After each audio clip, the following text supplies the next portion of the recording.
కరెక్టే. కానీ వైకాపా నాయకులు లేకపోతే జగన్మోహన్ రెడ్డి గారు చెప్తున్నట్టుగా ప్రభుత్వం వచ్చి నెల రోజులు కాకముందే వందల మానభంగాలు, వందల హత్యలు జరిగిందని చెప్పి ఢిల్లీలో పోయి ధర్నా చేశారు ఆయన. అటువంటప్పుడు ఎలా నమ్ముతారు? ఇప్పుడు కూడా వైకాపా నాయకులు కూడా నాది చిన్న సజెషన్ అండి, ఒక రాజకీయ పార్టీగా మీరు కన్స్ట్రక్షన్గా జరిగిన తప్పును జరిగినట్టుగా మీరు చెప్తే ప్రజలు నమ్ముతారు. ఇప్పటికైనా జరగని దాన్ని జరిగినట్టుగా బూచీగా భూతత్వంలో పెట్టి ప్రతిదాన్ని పొద్దున్న లేస్తే సాక్షి చూస్తూనే ఉంటాం మేము కూడా.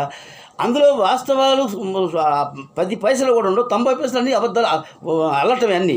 అలా కాదు, ప్రతిపక్షానికి నమ్మకం కలగాలంటే ముఖ్యంగా ప్రతిపక్షం కన్స్ట్రక్టివ్ పలానా చోట జరిగింది, ఇది మీ తప్పు ప్రభుత్వం అని చెప్పి నిలదీయాలి, అవసరమైతే రోడ్ల మీదకి రావాలి.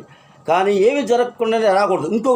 ఇంకొకటి ఈ ప్రభుత్వాన్ని మేము ఈ ప్రజలు కూడా లేకపోతే మా బోటోళ్ళం కానీ విశ్లేషకులు కానీ వీళ్ళందరూ ఎవరిని బట్టి వాళ్ళని జైల్లో ఏమంటలా చట్ట